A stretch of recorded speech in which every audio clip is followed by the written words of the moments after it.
એક મેન્ડેટ પ્રથા આવી, કેટલાક લોકોને જરૂર ના ગમ્યું, કોંગ્રેસ સાથે ગઠબંધન કરવા વાળા અને સહકારમાં ગોઠવાઈ જતા હતા, એમને ચોક્કસ ના ગમ્યું. એમણે પ્રચાર પણ કર્યો કે આ મેન્ડેટ પ્રથા કાઢી નાખવી જોઈએ. મેં એમને કહ્યું કે તો એમએલએમાં શાના માટે મેન્ડેટ આપવો, જે જીતીને આવે તે આપણો. એમપીમાં શાના માટે આપણે મેન્ડેટ આપવો જોઈએ, જે જીતીને આવે આપણો. ભારતીય જનતા પાર્ટી અને એનું સંગઠન એ શિસ્ત સાથે બંધાયેલું છે.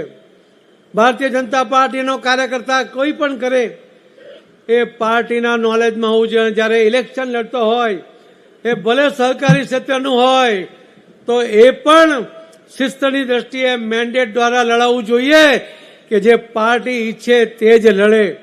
આપણે ઘણા બધા નિયમો બનાવ્યા. આપણે 60 વર્ષથી ઉંમરથી વધુ ઉંમરના લોકોને કોર્પોરેશન કે જિલ્લા પંચાયતમાં કે તાલુકા પંચાયતમાં ટિકિટ નહીં આપી, પણ એના કારણે ખૂબ નવા લોકો આવ્યા. 115 નવા કોર્પોરેટર તો અમદાવાદમાં આવ્યા, 100 જેટલા કોર્પોરેટર નવા સુરતમાં